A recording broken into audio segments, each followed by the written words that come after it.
अपने साथियों और अपनी ओर से आप सभी प्रेस के साथियों का यहाँ हार्दिक अभिनंदन करती हूँ, स्वागत करती हूँ। यह प्रेस वार्ता एक बहुत ही गंभीर विषय को संपूर्ण हरियाणा के समक्ष रखने के लिए बुलाई गई है। विषय है बेरोजगारी। माननीय मुख्यमंत्री श्री मनोहर लाल खट्टर जी व माननीय उप मुख्यमंत्री श्री दुष्यंत चौटाला जी को न प्रदेश के युवाओं की कुछ पड़ी है, न उनकी बेरोजगारी दिख रही है, न पीड़ा दिख रही है, न दर्द दिख रहा है, न कुछ दिख रहा है, ना ही वे इसका समाधान करना चाहते हैं। वे शुतुरमुर्ग की तरह रेत में सिर छुपाकर ये कहना चाहते हैं कि कोई समस्या ही नहीं है ताकि उन्हें कोई समाधान ना करना पड़े। आती हूँ विषय पर, बेरोजगारी। सबसे पहले देश की स्थिति बताऊंगी 3 बिंदुओं में। पहला, वित्त वर्ष 2023 में प्राइवेट नौकरियों में 30% की गिरावट हुई है। दूसरा, स्टार्टअप निवेश में 36% की गिरावट। व तीसरा, सरकारी नौकरियों में 30 लाख पद खाली। ये बड़ी भयावह स्थिति है देश की। आते हैं हरियाणा के ऊपर। हरियाणा में और भी बुरा हाल है। पिछले 2.5 से 3 सालों से यदि हम CMIE centre for monitoring of Indian economy के आंकड़े उठाकर देखें तो हम 37.4% बेरोजगारी पर खड़े थे जनवरी 2023 में। पिछले 2.5 से 3 सालों में हम हमेशा ही 20 से 25% का आंकड़ा बेरोजगारी का क्रॉस करते आए हैं, जो कि बहुत भयंकर है, भयावह है। ऐसे में 2019 से कोई भी बड़ी भर्ती का न होना अपने आप में युवाओं के ऊपर एक बहुत बड़ा अत्याचार है। अब इलेक्शन आने वाले हैं तो वो आनन फानन में बड़ी बड़ी भर्तियां लेकर आ रहे हैं, बड़ी बड़ी घोषणाएं कर रहे हैं, और ये घोषणाएं ना अत्याचार हैं। सच बताऊं कैसे, 2019 से सभी बड़ी भर्तियां यह कहकर रद्द की गई कि इन्हें CET के अंतर्गत करवाया जाएगा। CET क्या है? Common eligibility test. Common eligibility test एक अम्ब्रेला टेस्ट की तरह होगा, जैसे कि ग्रुप सी की सारी भर्तियां, जैसे कि चाहे वो टेक्निकल हो, नॉन टेक्निकल हो, 12वीं बेस्ड हो, ग्रेजुएशन बेस्ड हो, उन सभी को एक कॉमन एग्जामिनेशन के थ्रू लिया जाएगा, वो है CET। इसका कुछ प्रारूप यूं रहेगा कि CET पहले एक पेपर लिया जाएगा, उसको जो क्वालिफाई करेगा उसका दूसरा पेपर लिया जाएगा, फिर डॉक्यूमेंट वेरिफिकेशन होगा व फिर रिजल्ट दिया जाएगा। अब CET का पहला पेपर 5 व 6 नवंबर 2022 को 4 शिफ्ट में लिया गया। 11,22,000 युवाओं ने इसके लिए आवेदन किया। CET का रिजल्ट 10 जनवरी 2023 को आया, जो कि पब्लिक डोमेन में नहीं डाला गया। यह है अपारदर्शिता का पहला उदाहरण। जो सरकार पारदर्शिता चिल्लाती रहती है, उन्होंने इतना बड़ा रिजल्ट पब्लिक डोमेन में क्यों नहीं डाला? 11,22,000 लोगों ने आवेदन किया था ना, पहली चीज। दूसरी, 3,59,000 अभ्यर्थियों ने यह पेपर उत्तीर्ण किया। प्रश्न पत्र में त्रुटियां थी। त्रुटियों के लिए अभ्यर्थियों ने प्रति प्रश्न 100 रुपए देकर उन्होंने अपने ऑब्जेक्शंस लगाए, लेकिन रिवाइज्ड की को सार्वजनिक नहीं किया गया, ना ही रिवाइज्ड रिजल्ट दिया गया। ये था अपारदर्शिता का दूसरा बड़ा उदाहरण कि आप प्रति प्रश्न चार्ज भी कर रहे हैं 100 रुपए, आपने ना रिवाइज्ड की दी है, ना रिवाइज्ड रिजल्ट दिया है। क्यों नहीं दिया आपने? इसके लिए अभ्यर्थियों को कोर्ट जाना पड़ा। कोर्ट से अभ्यर्थी कहते हैं कि आप पारदर्शिता बरतिए, तो कोर्ट ने इन्हें कहा भैया तुम पारदर्शिता बरत लो, तुम रिवाइज्ड रिजल्ट दो। तो कोर्ट के कहने पर 29 जून 2023 को ये रिवाइज्ड रिजल्ट जारी किया गया, जिसमें फिर से त्रुटियां मिली। त्रुटियों की कमी नहीं हो रही। अब हम ये नहीं जानते कि ये इनएफिशिएंट है या ये इनकी चालाकियां हैं।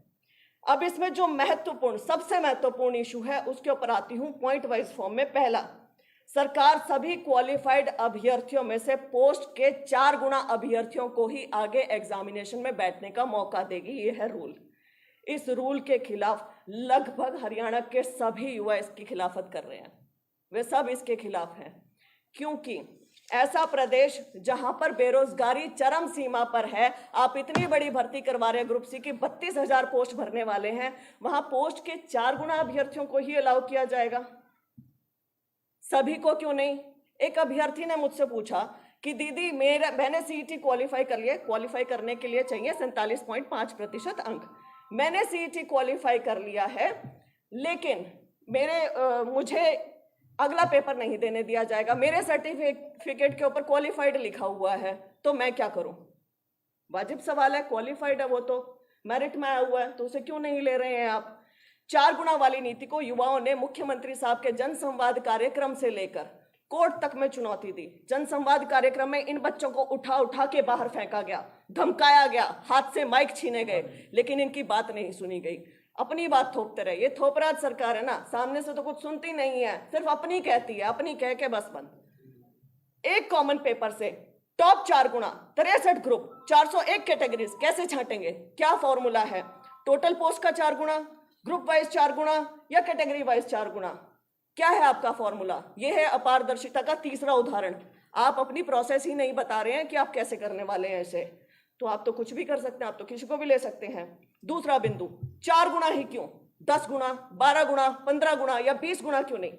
हमारे पड़ोसी राज्य उत्तर प्रदेश व राजस्थान में पोस्ट के 15 गुना अभ्यर्थियों को लिया जाता है। वहां भी ऐसा ही सीईटी जैसा एग्जाम होता है और वहां 15 गुना लेते हैं। हरियाणा में जहां बेरोजगारी का दंश झेल रहा है, सबसे ज्यादा बेरोजगारी है, वहां 4 गुना का क्यों? सेंटर में भी जितने एसएससी बैंकिंग के एग्जाम होते हैं वहां 10, 12, 15, 20 गुना लेते हैं, लेकिन हरियाणा में 4 गुना क्यों रखा है? तीसरा महत्वपूर्ण बिंदु, टेक्निकल पोस्ट हैं जैसे जेई है या सैनिटरी इंस्पेक्टर है या जेएससी है या असिस्टेंट लाइनमैन है, आर्किटेक्चर असिस्टेंट है, इन सबको एक नॉन टेक्निकल पेपर सीईटी से कैसे आंक रहे हैं आप? आपको कैसे पता कि इस नॉन टेक्निकल पेपर से आंक के कोई अच्छा जेई बनेगा या कोई अच्छा जेएससी बनेगा या कोई अच्छा आर्किटेक्चर असिस्टेंट बनेगा? आप कैसे इसको कह सकते हैं? ये तो वही बात हुई ना कि अरिजीत सिंह और आप इनको कहें विराट कोहली को कि तुम एरोप्लेन उड़ा के दिखाओ, तो उनकी योग्यताएं तो अलग अलग है। तो अलग अलग योग्यताओं वाले इंसान से आप एक ही पेपर करवा के कैसे कह सकते हैं कि वे सही होंगे या ठीक होंगे? उन्हें आगे तो आप बैठने का मौका दे नहीं रहे हैं। इन्होंने क्या किया? 12th based, graduation based, engineering वाले, मेडिकल वाले सभी से एक पेपर दिलवा लिया और उनसे अब आगे उनकी पोस्ट का, मान लीजिए जेई की यदि 10 पोस्टें निकलती हैं तो 40 बच्चों को ही अलाउ किया जाएगा, क्योंकि पोस्ट का 4 गुना लेना है अगला एग्जाम देने के लिए। लेकिन जेई की क्या पता योग्यता रखते हो 10,000 बच्चे, तो कहाँ जाएंगे बाकी के बच्चे? क्या करेंगे वो? बेरोजगार बच्चे आपसे क्या मांग रहे हैं? पेपर में बैठने का मौका, और इसे चैलेंज कर चुके हैं एग्जामिनेशन से पहले कोर्ट में भी। तो सरकार अपने इतना अड़ियल रुख क्यों अपनाए बैठी है? चौथा बिंदु, महत्वपूर्ण बिंदु, जिन अभ्यर्थियों के अंक 47.50 से कम थे, 47.50 एक क्वालिफाइंग अंक थे, जिनके इससे कम अंक थे उन्हें भी उत्तीर्ण दिखाया गया। 38 अंक वाले को, 40 वाले को, 42 वाले को, 45 वाले को उत्तीर्ण दिखाया गया। क्यों? 47.50 पे है कट ऑफ। तो जिन अभ्यर्थियों ने सोशियो इकोनॉमिक के अंक छोड़े थे या जिन अभ्यर्थियों ने सोशियो इकोनॉमिक के अंक क्लेम किए थे, उनके ना अंक हटाए गए ना घटाए गए। अधिकतर बच्चों के साथ ऐसा किया गया है। क्यों? 5 अंक क्या थोड़े होते हैं? आप बढ़ा भी रहे हो, आप घटा भी रहे हो। और एक और मैं आपको बात बता दूं, हरियाणा के अभ्यर्थियों को वो 5 अंक लेने के लिए पीपीपी आईडी और पता नहीं कितनी 70 तरीके की परमिशंस दिखानी है, लेकिन हरियाणा से बाहर के युवाओं को वो 5 अंक धड़ल्ले से दिए जा रहे हैं, उनके लिए कोई वेरिफिकेशन नहीं है। हरियाणा से बाहर के अभ्यर्थियों को 5 अंक देंगे ये। इसमें ईडब्ल्यूएस और ईएसएम, इकोनॉमिक वीकर सेक्शन और एक्स सर्विसमैन की कैटेगरी के बहुत सारे अभ्यर्थियों को जनरल कैटेगरी में दर्शाया गया है। क्या करें वो अभ्यर्थी? ये चीजें चेंज करवाने के लिए क्या कोर्ट जाएं? क्योंकि वो कमीशन के धक्के तो खा चुके हैं। आप इन चीजों को चेंज नहीं करेंगे तो एक जो योग्य बच्चा है वो बाहर निकल जाएगा, रह जाएगा। फेक सोशियो इकोनॉमिक अंकों का बहुत बड़ा इशू है। बहुत सारे अभ्यर्थियों ने फेक सोशियो इकोनॉमिक अंक ले रखे हैं। अब इस रिजल्ट के आधार पे यदि उनको 4 गुना में ले लिया जाता है तो जो असल बच्चा होगा वो कहाँ जाएगा? उसको कहाँ रखेंगे आप? और जो नॉर्मलाइजेशन का आपने फॉर्मूला लगाया वो कैसे लगाया है? कितने अंक किसके बढ़ाए, कितने अंक किसके घटाए, नॉर्मलाइज्ड अंक कितने थे और रॉन्ग कितने थे, ये सब बताएं। लेकिन वही है ना कि ये अपारदर्शी सरकार है, केवल पारदर्शिता के नारे लगाती है, कुछ नहीं करती है। इसमें 5वां बिंदु, बिना रिजल्ट रिवाइज किए, बिना रिवाइज किए दिए इन्होंने क्या किया? पीएमटी, फिजिकल मेजरमेंट टेस्ट का रिजल्ट जारी कर दिया। फिजिकल मेजरमेंट टेस्ट का शेड्यूल जारी कर दिया।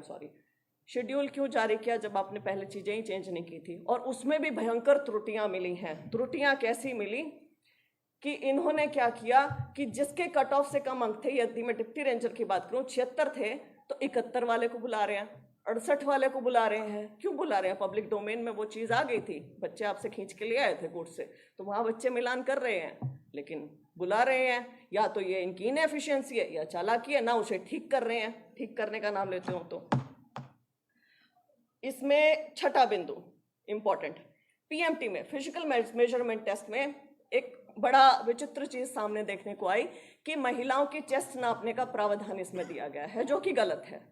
हमें यहाँ पे जरूरत नहीं है उस चीज की। हरियाणा में हमारी जितनी लॉ एंड ऑर्डर की यहाँ पे पोस्ट है हरियाणा में, चाहे वो आपकी डीएसपी है या कांस्टेबल है या एसआई है, पुलिस की पोस्ट, या हम सेंटर में देखें आईपीएस है या सेंट्रल पुलिस ऑर्गेनाइजेशंस हैं, वहां पे महिलाओं की चेस्ट नहीं नापी जाती है। एंड आई एम सॉरी, महिलाओं की चेस्ट नहीं होती है, ब्रेस्ट होती है। तो उसमें मैनिपुलेशन का पूरा पूरा खतरा है। आप किसी भी उस पैमाने को ऊपर नीचे करके किसी बच्ची को बाहर निकाल सकते हो, और वो कोर्ट भी नहीं जा सकती है, क्योंकि इस चीज के साथ सोशल स्टिग्मा जुड़ा आता है। तो जरूरत क्या है आपको? जम्मू एंड कश्मीर में नहीं कराते हैं, एनडीए में नहीं कराते हैं, पुलिस की ऑर्गेनाइजेशंस में नहीं कराते हैं। आप क्यों करा रहे हैं?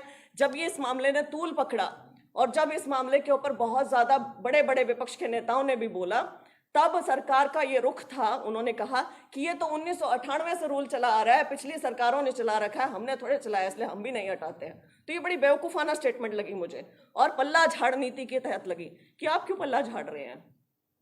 आपको यदि गलत लगता है तो आप इसे चेंज करें। हाँ, मिलिट्री में इसको नापा जाता है लंग कैपेसिटी जानने के लिए, लेकिन लंग कैपेसिटी जानने के और भी तरीके हैं, और हमारे यहाँ पे जरूरत ही नहीं। हमारे यहाँ फॉरेस्ट कितने हैं बताए जरा, फॉरेस्ट मिनिस्टर बताए कितने % फॉरेस्ट है, और डिप्टी रेंजर की नेचर ऑफ जॉब क्या है? ये सवाल मैं उनके ऊपर छोड़ती हूँ कि वो इस चीज को बताएं। तो हमारे यहाँ पे आवश्यकता नहीं है, वो हटा सकते हैं, यदि उन्हें गलत लगता है तो हटाना चाहिए, इसे नहीं कैरी ऑन करना चाहिए। तो यहाँ मैं आप सबके माध्यम से एक चीज बोलना चाहती हूँ कि युवाओं की स्थिति बड़ी गंभीर है। युवा करे तो क्या करे, जाए तो कहाँ जाए? कट ऑफ से कम अंकों वालों को बुला लेते हैं, कैटेगरीज चेंज कर देते हैं, इतनी सारी भर्तियां हैं, लेकिन बच्चों को 32,000 ही लगाने हैं ना। बच्चों को देने दो पेपर, क्यों नहीं अलाउ कर रहे हो? होप क्यों छीन रहे हो उनसे? 4 साल तक आपने हर एक पेपर ये कह के रद्द कर दिया सीईटी में करवाएंगे, अब क्यों नहीं देने दे रहे हो? उनको देने दो, ये करने दो, लेकिन नहीं कर रहे हैं। सरकार के पास ना पैसे की कमी है, ना पावर की कमी है, ना ही घमंड की कमी है। इनकी हठधर्मिता के चलते लाखों युवा होपलेस हो रहे हैं, या तो नशे की तरफ जा रहे हैं या डोंकी में विदेश जा रहे हैं, क्योंकि यहाँ पे बेरोजगारी है। लेकिन ये बेरोजगारी मानने को तैयार नहीं है, कहते कहाँ है बेरोजगारी? पीपीपी के आंकड़ों के साथ छेड़छाड़ कर रहे हैं। वहां बेरोजगारी के कॉलम में इंडस्ट्रियल लेबर दिखा देते हैं, फिर विधानसभा में बोलते हैं अरे हमने तो पीपीपी के आंकड़े देखे और वहां पे तो इतनी बेरोजगारी है, सीएमआई तो झूठा है, वो तो कांग्रेसी संस्था है। ऐसे सब आरोप लगाए जाते हैं। मैं माननीय मुख्यमंत्री साहब को कहूंगी, मीडिया साथियों को भी कहूंगी कि आप जाएं, लाइब्रेरीज में जाएं। यहाँ मैं कैथल की लाइब्रेरीज में जाके आई, कल जाके आई हूँ। सैकड़ों बच्चे तैयारी कर रहे हैं, लेकिन नौकरी नहीं है। 2 लाख सरकारी पद खाली हैं, 4 लाख सैंक्शन स्ट्रेंथ है, क्यों नहीं भरते हो? भरो। और भरना तो दूर, आप तो अलाउ ही नहीं कर रहे हो बच्चों को वहां बैठने के लिए।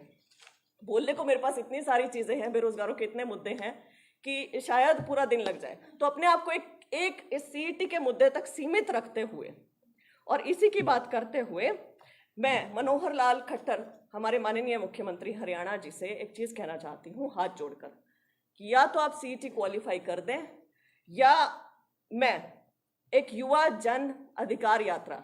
अधिकार यात्रा निकालूंगी ब्रह्म सरोवर 19 जुलाई ब्रह्म सरोवर कुरुक्षेत्र से सुबह 9 बजे हवन करके, और ये यात्रा 20 जुलाई को सीएम आवास पर जाकर खत्म होगी। उनको बड़े प्रेम पूर्वक, बहुत शांति पूर्ण तरीके से, सत्य के लिए आग्रह करते हुए हम ये यात्रा निकालने वाले हैं। इसमें सारे सीईटी के मेरे भाई बहनों सबको आग्रह करती हूँ कि आप सब आएं। इसमें सारी राजनीतिक पार्टियों से भी आग्रह करती हूँ कि हमारे तिरंगे के नीचे आए। सामाजिक संगठनों से आग्रह करती हूँ कि आप सब इसमें बढ़ चढ़कर हिस्सा लें, क्योंकि ये हमारे प्रदेश के युवाओं के हक की बात है। आप सब इसमें आए। हमने कुरुक्षेत्र इसलिए चुना क्योंकि कुरुक्षेत्र है धर्म नगरी। हम हमारे राजा कौन का राजधर्म याद करवाने के लिए जा रहे हैं कि आप गलत हैं, आप सोच नहीं रहे हैं युवाओं के बारे में बिल्कुल भी, और आपको आपका राजधर्म याद दिलाते हुए हम कहना चाहते हैं कि धर्म की कोई बात करें, बच्चों के भविष्य की बात करें, उनके रोजगार की बात करें। तो ये यात्रा मैडम कहाँ से होती है और कहाँ से निकलेगी ये यात्रा? जी, ये 19 जुलाई को हम शुरू करेंगे ब्रह्म सरोवर से। सुबह 9 बजे हवन करेंगे पहले, फिर संकल्प लेंगे, और फिर ये यात्रा सीधे जीटी रोड से होती हुई नीलोखेड़ी रात्रि ठहराव रहेगा, और फिर नीलोखेड़ी से सुबह 20 को हम शुरू करके करनाल सीएम आवास तक जाएंगे। जी, ये पद यात्रा रहेगी, पैदल यात्रा रहेगी। मैडम, सीएम का बयान आया था कि अभी 15 गुना जो सीईटी क्वालिफाइड बच्चे एग्जाम देंगे, लेकिन उसके बाद फिर 4 गुना। देखिए, उन्होंने ना बयान ही देते रहते हैं। मैं ये कह तो रही हूँ, ये ना नाम की सरकार है, काम की सरकार तो बनी नहीं रही है। 15 गुना लेंगे, 8 गुना लेंगे, अगला सीटी करवा लेते हैं, फिर उनको भी साथ जोड़ लेंगे, फिर कहते हैं नहीं 4 गुना ही लेंगे। तो ये बार बार बयान ही बदल रहे हैं, बस बच्चों को आस देते हैं तोड़ देते हैं, आस देते हैं तोड़ देते हैं। इसके रिगार्डिंग आपने किसी एजुकेशन इंस्टीट्यूट में भी बच्चों से अपील की है कि हमारे साथ इस यात्रा में शामिल हों? मैं आपके माध्यम से पहली अपील कर रही हूँ। कल मैंने कुरुक्षेत्र भी अपील की है खैर, लेकिन यहाँ कैथल भी मैं ये अपील करने के लिए आई हूँ। मैम सीटी को लेकर आप काफी आंदोलन कर चुके हैं, काफी प्रदर्शन युवा कर चुके हैं, लेकिन सरकार की मंशा कहाँ देखते हैं? क्यों नहीं सरकार इसको कर पा रही और क्यों नहीं बच्चों को जो है वो मुझे ऐसा लगता है ये सवाल ना आपको सरकार से करना चाहिए, क्योंकि इसका आंदोलन मैंने पंचकुला भी किया था और वहाँ मैं पैदल यात्रा करना चाह रही थी ह्यूमन चेन बना के बड़े शांतिपूर्वक तरीके से, लेकिन वहाँ भी ना गिरफ्तारी देनी पड़ी। वहाँ पुलिस ने आके रोक लिया था, वहाँ गिरफ्तारी दी है। वो कुछ मतलब इस मामले में सुनना ही नहीं चाहते हैं, पता नहीं क्यों नहीं सुनना चाहते हैं। आप लोगों को उनसे तो ये हालात तो अब भी हो सकते हैं, जब आप कुरुक्षेत्र से पद यात्रा निकालेंगे तो ये हालात अब भी हो सकते हैं। हम तिरंगे के नीचे यदि यात्रा निकालते और फिर भी हमें रोका जाता है तो ये देखिए प्रजातंत्र में हो क्या रहा है कि हम अपनी बात भी नहीं कह सकते हैं, शांतिपूर्वक तरीके से नहीं कह सकते। हम कोई हिंसा नहीं कर रहे हैं, कुछ नहीं कर रहे हैं, हम चुपचाप पैदल चल रहे हैं। यदि वो कहते हैं ह्यूमन चेन बना के चलो तो हम वैसे भी चलने के लिए तैयार हैं, तिरंगा हाथ में लेके चल रहे हैं। सीएम आवास पर क्या प्रोग्राम होगा? कोई ज्ञापन दिया जाएगा या कुछ? ज्ञापन देंगे हम उन्हें, सीएम साहब को। शुक्रिया जी।